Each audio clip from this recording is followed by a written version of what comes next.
I am welcoming to the stage for Social Issues, People, Trust, and the Roundabout Road to Profit, Hillary Goodman, who's our moderator from Gagen MacDonald, and Cameron Batten, Chief Communications Officer for Volkswagen North America, Jason Meyer, Executive Director of Strategic Business Communications at New York Times, and Michael Steele, SVP of Communications for Business Roundtable. People, welcome them to the stage.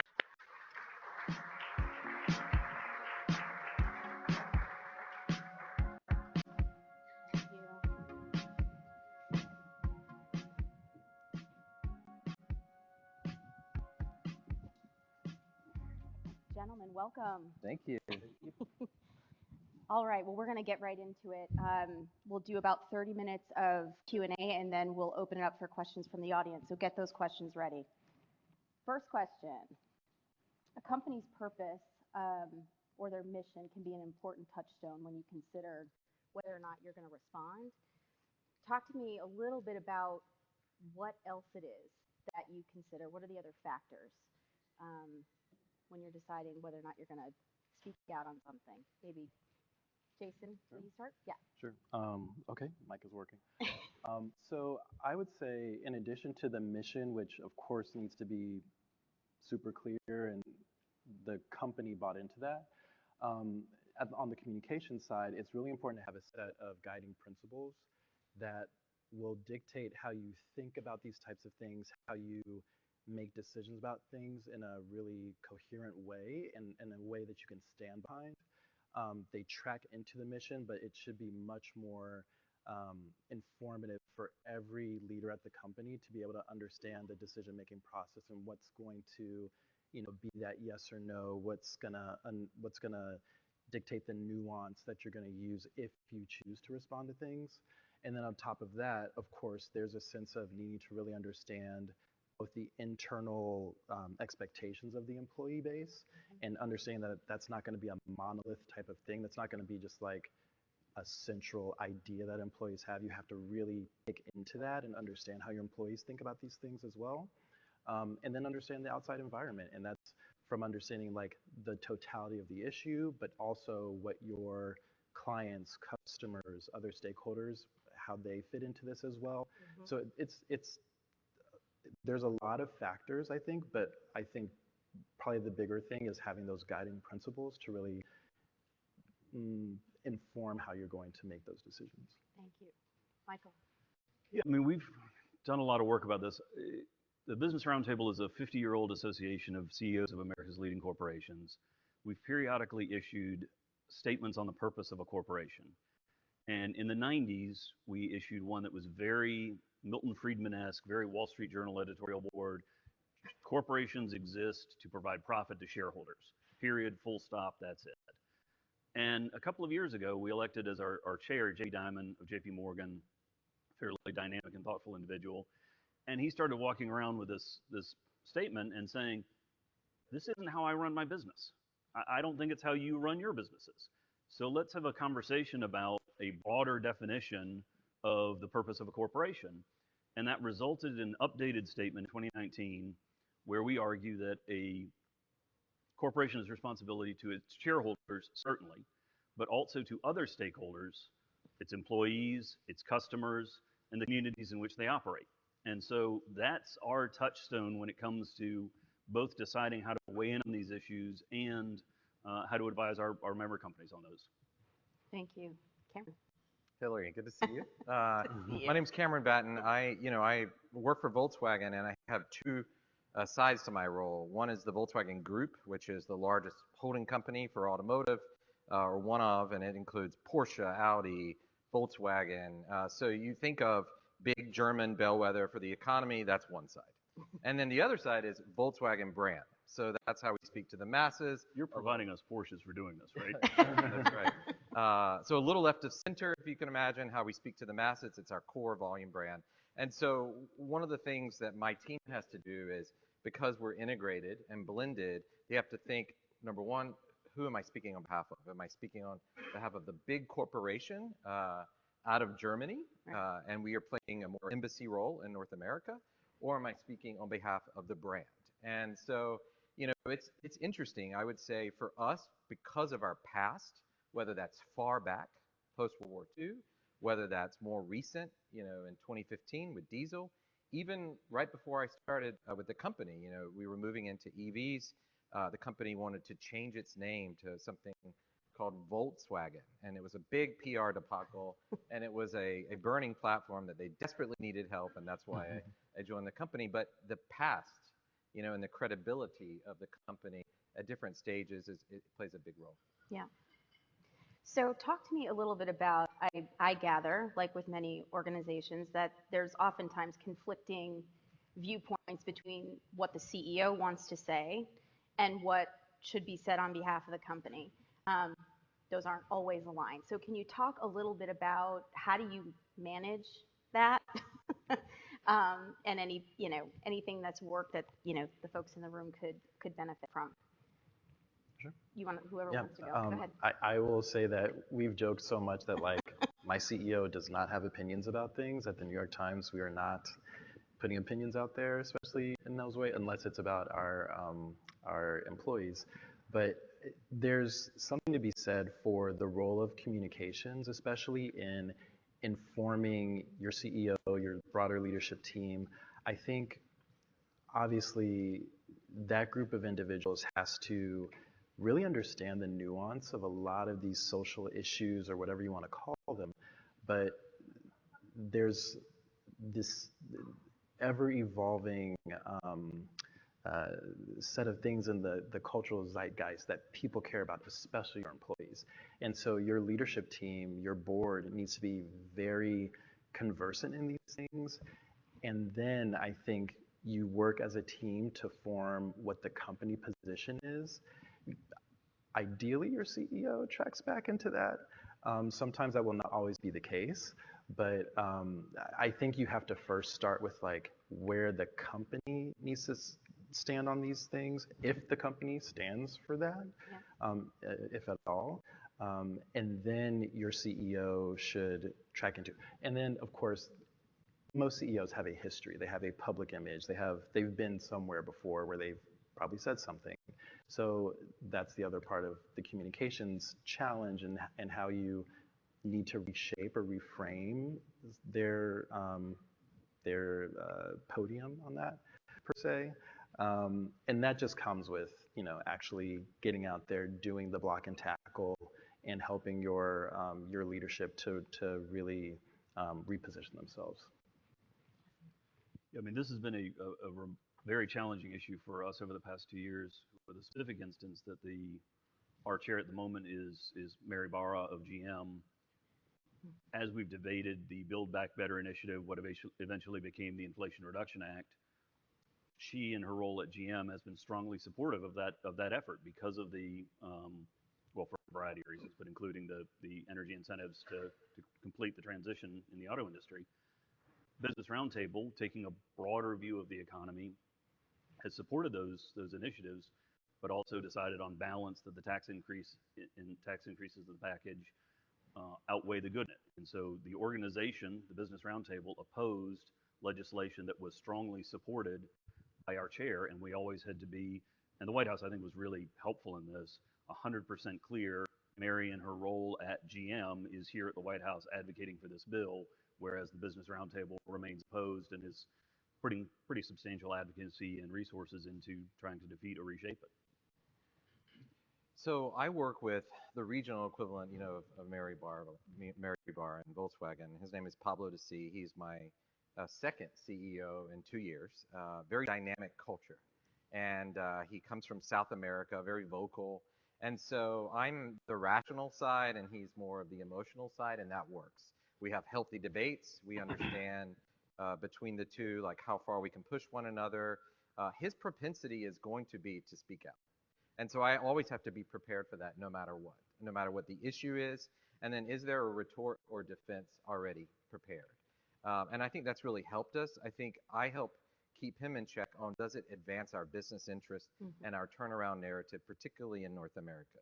You know, we're in a place where only in the past 3 years did Volkswagen become profitable again after diesel. We're in a place where we're trying to double market share and compete, you know, against the big three in Detroit and others after what has been a quite sizing down of the business here. And so we're in a much more competitive landscape. Obviously everyone's investing in EVs, and so maybe we don't want to talk about everything else that's happening in, say, South America, like research in e-fuels or mining of materials. So there's very focused efforts, and based on the past of the leader and the propensity of the leader, I think it will lead to a very healthy dialogue. If you don't have that dialogue with your CEO and you want that, or it's weird, maybe you're in the wrong job. I mean, that's the kind of way I look at it, or otherwise you won't be successful at that level. Right. So one of the things that came up last night over the dinner was the fact that there's very much now a blurring of lines between what's social versus what's political. And so when you think about, when you do decide to take a stand, how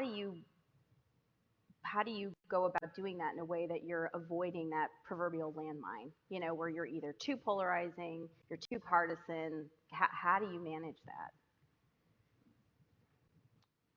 No, I will start. I would say it depends on the issue, obviously. Yeah. We at Volkswagen Group are investing and building and we have a broad responsibility. So it's most likely going to be a little bit more middle down the line. I think if I'm speaking on behalf of the Volkswagen brand, it's a little left of center, especially in this country. It has a history of counterculture. It comes with the brand territory, and it allows us a little bit more freedom. And I think, being able to go through those issues one by one and saying, okay, this is something we really want to lean in on. It reflects our brand, our mission, our values. It makes a lot of sense. We often ask ourselves too, as a company, are there other organizations like the Roundtable, we're a part of the Automotive Alliance as well, that can speak more credibly on our behalf? Do we want to go in as an industry, or do we want to be unique amongst the players in the automotive industry? And so it's how we size it up. It's not perfect. We are investing in the American South, very difficult politically on a local, state, national level, but it is also the biggest area for growth for us. And so we see that as an interesting opportunity, and we have to play both sides. Yeah, I would emphasize two things, transparency and clarity. So we work in an environment where we have to be able to go to the White House and meet with the president in the Oval Office, and also go to Capitol Hill and meet with a Republican speaker, presuming we have one. And we aren't going to agree with President Biden on taxes. We aren't going to agree with probably the next Speaker of the Republican House on climate. But they just need to know where we are, and we need to be open and transparent about here's where our interests align, and here's where we don't. And the other thing, the clarity argument, a lot of discussion of these things gets very woolly and abstruse. And if you can't, here in Atlanta, so if you can't walk into a Waffle House, sit down at the counter, and explain to the person on the next stool what you're doing and why, you probably need to think a little harder about what you're doing and why. Mm-hmm. Yeah, I would just add that maybe the best rule of thumb is to just assume that any social or human thing can be pivoted to a political type of grandstanding position in conversations when a company gets involved. When I used to work at Meyer International, one of the things that I actually loved about the CEO there at the time, Arne Sorensen, was that he didn't step away, he didn't shy away from those types of things. Like when the Muslim ban came up in the earlier days of the Trump administration, he was like, we need to get involved in this, and we're not going to step back. But what he really tried to do was make it about the human people that were going to be affected by this, our guests and our employees.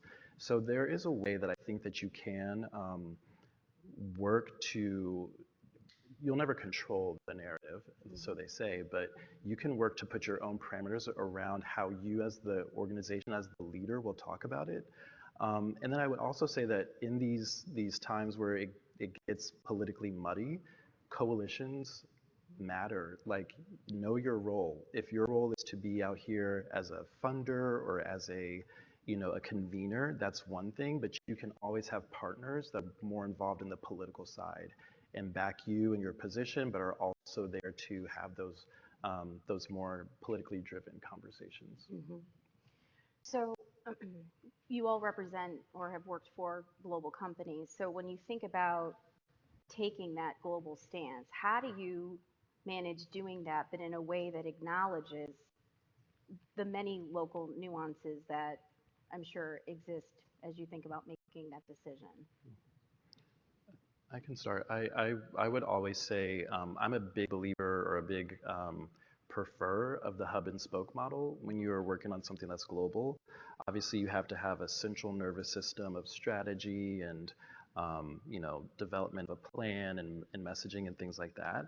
But the spokes, where your colleagues are out in the markets, that's where you really need to be investing in that on the ground research, things that relate to language, cultural nuance, and really ensuring that anything that is developed kind of at the center will resonate out in the markets. So I think it's really important to have a model that can work for your organization, but is also well formulated in the sense of bringing in those local insights that keep your message, your strategy relevant to the market. Yeah, so my members are CEOs of American companies, but often global brands. And I think that the key to a successful global brand is having a principle, whether that's health, innovation, nutrition. What is the basic mission of this company? And that is fairly universal in most cases. Yeah, I would say ours is missions and values based. We have a good hub and spoke model. You know, we have all of our spokespeople on a call every Monday morning at 7:30. We're debating, you know, between messages that will land in China versus the United States, and these are two different worlds, two different, you know, political hotbeds of sorts, and then we agree to disagree. I mean, we agree that this is a message that cannot be taken out of Wolfsburg in Germany, so we will take it, you know, more locally as a region. And here's what we'll do with it. And it's constantly going back to the center and calibrating, you know, and it's not permissions based because we have, again, a very dynamic leader in the market for a reason. And he is going to be outspoken. It's how do you put the bubble wrap around it and make sure that you have the listening mechanisms when someone does not agree with you, whether that's internally, you know, with your employee base, whether that's externally, you know, particularly with your lobbyists and your folks in Washington or at the state level, and then your customers. I mean, I think it really helps me on my side with the Volkswagen brand that our head of marketing is actually not a classic marketer. She comes from customer experience and customer care, and so she's ready for the question or the comment on our social channels, you know, whenever we speak out. What about measurement? So that's something else that, you know, we often talk about or hear in our circles. So can you talk about how you've measured the impact of, you know, when you've spoken out and how that's landed, both internally and externally? Yeah.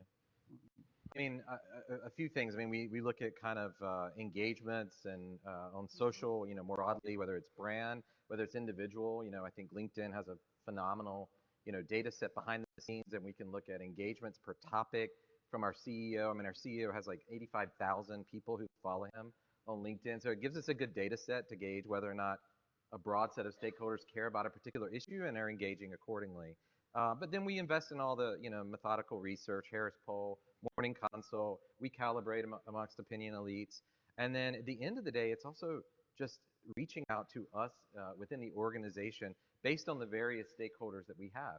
I was telling Hillary, we have 5 people on my speed dial. It's my CEO, my head of compliance, my general counsel, my head of HR, and my head lobbyist, my government affairs. And from those 5 people, if I can't get the insights that I need that we're being successful, then I'm not doing my job. Yeah, I mean, I think that's exactly right. And the most striking thing to me, and looking out in the audience at some of my friends who provide these services, is how many more tools we have today than we had 20 years ago, right? 20 years ago, we had, you make a phone call and whatever weirdo is odd enough to answer the phone in the middle of the day and talk to a stranger for 20 minutes tells you what they think. And today we have almost infinite ways, both internally and externally, to measure the reach and impact. And it's not perfect, and I think we need to get better about parsing the signal from the noise. But the ability to do that in real time, to measure the impact, to see it spread, to see it spike and drop is really fantastic. And I think all of us should take advantage of all of those tools. And I'll jump into the fray on this one, but probably with a little bit more of a focus on the internal side. I would definitely say, like, to what Cameron was saying about like all these ways of measurement and investing in polls and surveys on the external side, just as important on the internal side, having some type of a regular sense of surveying your employee base. I would also say that the more organic touch points that your leadership team has, and whether you set up like an internal business council, whether you have a cohort of employee resource groups, it's really important that you have that type of a connectivity with your senior leadership team and your employees, these representatives of trusted individuals across the organization. I think without that, that leaves this humongous blind spot, not only from the sense of understanding the impact of what you're doing when you're out in the broader environment talking about things, but even planning for it and understanding what matters and the concerns that are very top of mind for your employees. That helps you with framing. It helps you with prioritization. You have to get that right, or it's a huge missed opportunity. So I've got a bonus question that I didn't ask you guys to prepare for, but I'm sure is on the minds of those in the audience as it relates to the conflict in the Middle East. So, you know, again, blurring of lines between what's social, what's political, humanitarian. Can you talk for a moment, would you be willing to talk for a moment about how your organizations are handling what's happening? So, you know, the way I operate is whenever anything bad and big and hairy in the world happens, you just already have a statement going, right?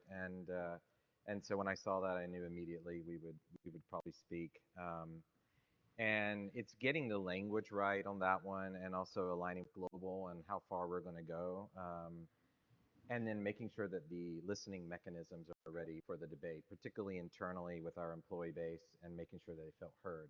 And so, you know, we did speak on it. You know, the focus of the message was our business operations, you know, fairly limited or impacted in that area.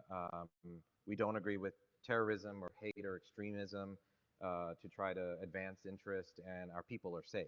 And for us, like, that's as far as we went. You know, we do have a very strong partnership with ADL and the Anti-Defamation League, and you know, they have been a lot more outspoken. So the controversy within our company is probably more on our relationship with them versus the actual speaking out. And so as long as I manage the expectations internally on that, I think that's helped. But again, you know, we were talking about this earlier in the green room, getting your executives even to a place of how you get to this decisioning point, that has been daily discussion with each of my board members. And that's important, but make sure that they know how we get to this decision, and then ultimately they can relay that to their most senior teams. Yeah. Yeah, so many strong views, not a huge economic impact, and so many differing perspectives among our member companies, not in terms of condemning aggression or terrorism or hate or anything, just different interests in the region and concerns. And so we've been relatively muted about this. Yeah, okay. Yep. And, you know, at the times, these decisions are always heavily debated at the senior levels, but we tend to net out in the same place every time, which is we don't take public stances on these things. We do really look at impacts for our people. We have a bureau in Tel Aviv. We have lots of people on the ground, lots of people going in and out, really looking to investigate what's happening and tell the story. And so without, you know, saying anything enterprise-wide, we did not put out an internal statement, an internal note, anything like that. We did really work with department heads, team leaders, again, ERGs, and kind of like these already established internal cohorts of individuals to empower them to, you know, advise their teams, set up space for people to you know, talk among themselves, listen, be heard, and then definitely providing resources, obviously for employee support at the department and team level. Thank you. Thank you. Well, gentlemen, thank you for sharing your insights and perspectives and for being here, of course, today. I want to now open it up. We have a little bit of time to take any questions that you all have.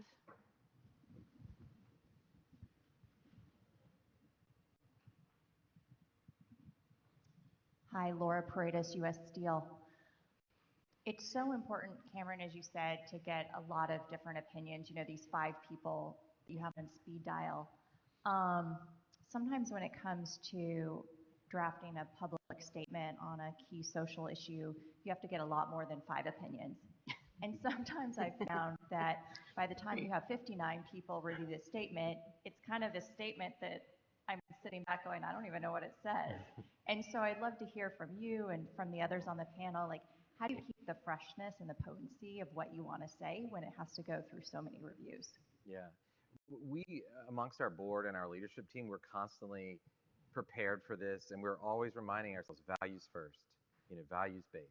And I would say probably the LGBTQ issue in the United States is probably the best example for us, because like 2 years ago when we sponsor the men's and women's national team, soccer, and we sponsor 23 national teams around the world. We do not sponsor FIFA, but we sponsor the actual national teams. Big difference. And when they compete there, obviously the politics that goes into some of those locations are extremely intense. You saw that play out with the men's and the women's. And so 2 years ago, we changed our logo to the rainbow logo in support of the men's national team in Qatar, and we never changed it back. And we completely get hammered every single time there's an opportunity to, internally and externally, but we are constantly reminding ourselves values first. And so I feel like that's a really important discussion that has to be had at the board, because it would break through a lot of this, like everyone's got to sign off on it. And it gives a little bit more empowerment between, in this hub and spoke model, Wolfsburg and the United States. And it helps us calibrate a bit, and it keeps us balanced in that discussion. It's nuanced, so for example, we have a huge manufacturing facility right up the road in Tennessee, and Tennessee has passed some of the most aggressive laws, against in this state, so we make sure that we are nuanced in that and how that comes to life. And so a good example is one of the leading activists against that. It's part of the Knox Pride Festival, and we had signed up to sponsor that. Well, they wanted to change the pride to be protest, and there's nothing better than associating the Volkswagen logo and counterculture with protest. So we had to have a really honest discussion on that. Doesn't match the brand that we're trying to promote out there. We believe in the cause. So we actually got to a really good place where those funds were then redirected to support more of the community center around it, versus the actual notion of a protest. And so it's just being very, very clear about your values and then how those manifest in each decision. And if you're not clear on that as an executive team, you will never navigate this conversation. I'm a huge believer in clarity of process. I feel like too many institutions have or are building the plane in mid-flight and never sit back and say, is this the smart way to do this? And so I've tried to create a very deliberate process for public statements in our organization, where you want to understand who is consulted, who is informed, who decides. One person holds the pen throughout the process, so there's no version control issues, and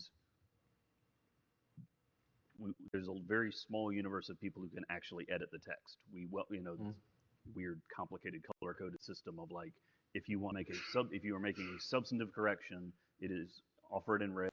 If you are offering a stylistic suggestion, offer it in green. And the guy who holds the pen will make the ultimate decision, and then go to the 2 people who decide, is this what we're going to say? And I have a relatively lean organization, so that's easy for me to say, but thinking deliberately about the process is, I think, critical. I wish my life was like that. Again, we don't do as many public statements, but we do a lot of communicating very complex things to our employee base and some other stakeholder groups all the time. We have no lack of beautiful writers at the New York Times, and we have a lot of people involved in the development of these types of things. I would say when you have 30 beautiful writers, nobody is a good writer then. Um, we do a lot of the collective, collaborative statement development. I would just say that one of the things that we've just become really adept at when we do get, the dozen people working to Frankenstein something together, is we have to take a step back and say, what are we really trying to say here? So I would +1 to everything that these guys have shared, and also just say, you get to that certain point where, the decision has to be made, and you have to just take a step back and say, what are we really trying to say here? And just really go for clarity over like the beauty and it has to be stated this way and all of that. Yeah. Thank you. Question over here. Hi, Andrew Cole from FGS. Great discussion. Thank you. Just a question. You mentioned having your GC and your HR person on speed dial. I didn't hear you say the IR person. I'm just curious, as you all think about these different stakeholders, how you think about the investment community, and particularly as things like universal proxy, et cetera, they're getting more access or more ability to influence the board and governance as it relates to social issues. Just curious how you're thinking about that. Thank you. I'll just touch briefly from Volkswagen. I mean, our corporate oversight's a little different. We are traded in Europe, and a lot of our corporate oversight stems from post-World War II. We still have a quarter that's owned by the state of Lower Saxony, and then we have a few other kind of majority stakes, some of which are family-driven. So the dynamic is very different. Our IR is tightly tethered to Wolfsburg in terms of our PR. And so that's a kind of Monday morning quarterback type of routine check-in. And we're very diligent about that, particularly when it comes to forecasting or sales numbers or anything material in terms of investment. So that is always a sanity check on it. I think we're particularly mindful of how the phrases or the words are used per region or per market. And I think there's some good research out recently around wedge words and how those are perceived in various markets. And so it's something that we're in tune with, but I would say it's handled in the Wolfsburg discussion. Fortunately or not, I don't have investors. I will say that as a general rule, silos are for farms. If your marketing, comms, internal communications, IR people aren't talking to each other and coordinating on your message, it's going to bite you eventually, because those streams just aren't distinct anymore. That's not the way the modern world works. Yeah. And I would agree. Anything at the Times, we are publicly traded. Anything that we develop for an internal audience of breadth, so anything that's like even above a team level, we consider the fact that it's likely to go external to the company, and so we involve our investor relations team in development and review of those types of things. Like, my IR person is very much on my speed dial, and we've become super, super close. Thank you. Other questions?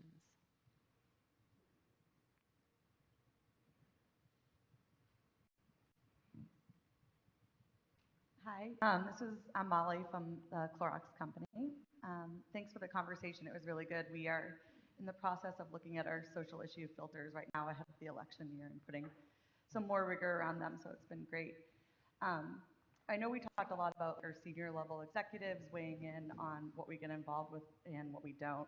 But I was wondering how you think about your teammates and how you talk to them about those filters, because we have a very diverse population from production to corporate with different views on what we should weigh in on and what we don't.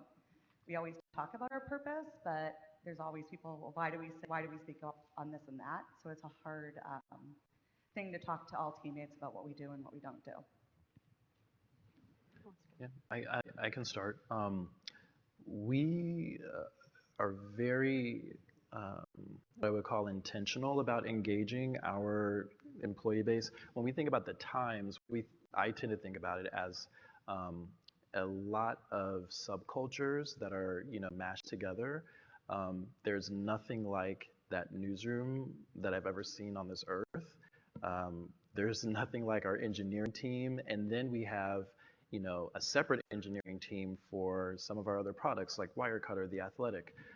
They all have their own cultures and kind of different things that they care about. So we work to be really intentional with how we're keeping an active line of communication with those teams, and also connecting them with senior leadership. So almost they have a representative on our executive team that they know that, like, this is your go-to person. If you need something raised to the executive level, an issue within the company, an issue external to the company that you really need to understand our perspective about, this is your go-to person. So that's just one mechanism. And then we really try to also create those touch points where we can actively kind of survey or poll our employee base, so we can understand a little bit more with the collective what's top of mind for them at any point in the year, and, you know, have communications that are built into our ongoing communications plan with employees to ensure that, like, we're being proactive about, like, defining how we think about these things as a company, and even looking ahead sometimes in terms of what we understand is coming down the pipeline, and getting ahead of those types of issues. We're small enough and flat enough, I probably don't have anything meaningful to offer here. I would say ours is employee driven.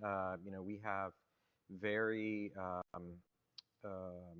very specific audiences, whether it's production up the road in Chattanooga, down in Puebla, a massive plant. Very important for us to have a two-way dialogue and make sure that we're meeting their needs, and that they're shaping the environment they want.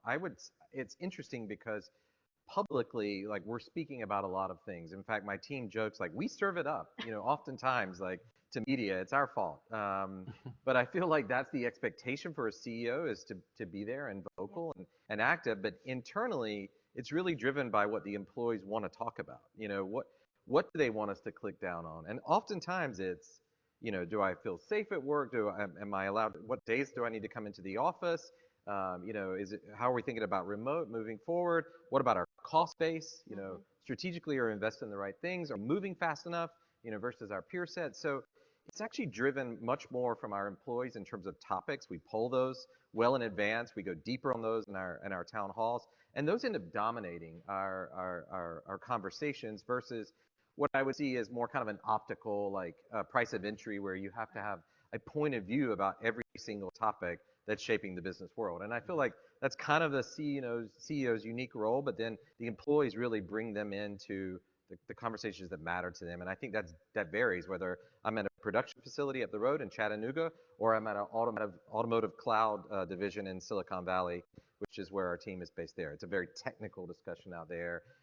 It's about AVs. It's about software inside EVs. It's a very different discussion than, say, hey, can we get some healthy food in the cafeteria, you know, up the road? And thank Paige for the kale chips, by the way.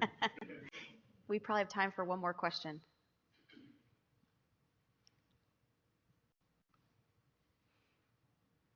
Hi, great discussion.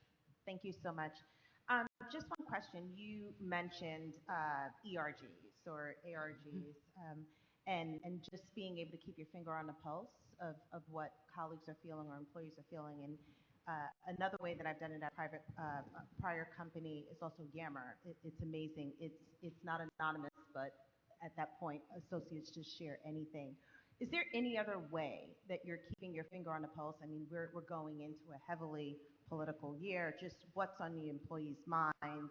What's weighing them down as you're putting your executives out there? Just wondering how you're keeping your finger on the pulse. Sure. I would also caution, I've worked with a lot of companies where Yammer turned into a problem for them, and I think that any of those internal messaging systems can. They're a gift and a curse. But in addition to ERGs, and I think it's really important that they have that connectivity, again, to your senior leadership, like an executive sponsor, quote unquote, for each one. I found that to be a really effective model. I think also just having regular town halls with different cohorts of the employee base, and whether that's kind of like department level, if that's something that's a little bit more affinity driven within the company, I think is also a good way to kind of section that out. But town halls are really helpful if you have, like, well-prepped leaders who are They're also feel a lot of work. they are a lot of work, but I think they end up helping you. You hear from employees in their own words, and it's not like through a written form or anything like that. You really get, and your leadership gets to hear like they get to hear it in the words of the employee. And I will also say that a town hall doesn't always have to be like a confrontational thing. As a comms person, there's nothing more rewarding than when like a town hall or a group company meeting just kind of like is a productive conversation rather than contentious. So I think that those kind of like live touch points really help if they have to be virtual as well. But having that live interface is really valuable. Yeah, I also just like encouraging a culture of getting coffee with employees at every level of the organization. You have your formal review process, quarterly, whatever, but just think through deliberately, depending on the size of your team. Don't let a year go by without going and talking on a personal level with them as a human. Yeah, a few thoughts. I think other member companies, like in consortiums, and talking with them, even in forums like this, is a really good insights tool. We are constantly polling. So we have our annual survey, we have our weekly survey up on the intranet. Like it's a constant polling mechanism. We are a very well-run German company. We have a board for everything. We have a board for North America, a board for customer obsession, a board for this and that. And the boards are always moving with information. So if information is not flowing, it's a byproduct of the board is not communicated outward or upward. And so I feel like that's a really good mechanism to make sure that we're getting the insights all the way down to the line level. And it's been effective. It's very dynamic. It's very fast moving. And it requires you to really, think about you're getting all of the information from all tentacles, which is in a company our size quite intense. All right, gentlemen, in 30 seconds or less, can you give us your key takeaway for the audience? I would say decisiveness. Like, I don't have time to buy a framework and put this issue through a framework. Like, I feel like we're at this place now where there's an expectation that you have to decide you're going to speak or not. Have the statement ready and then have the retort or defensiveness ready. And so that's where I'm at, decisiveness and move on. Yeah, one thing we haven't touched on that I think is important is diversity of perspective, not just the way we usually think about diversity, but if there's not someone in the meeting that knows some of the words to Richmond, north of Richmond, you are missing a perspective. And I'm not suggesting you go down to a honky tonk and grab someone to provide that perspective, but just be aware that it's a pretty large group of people in this country. And if you're in a room full of college-educated folks from coastal states, you are missing a perspective, and you need to be aware of that.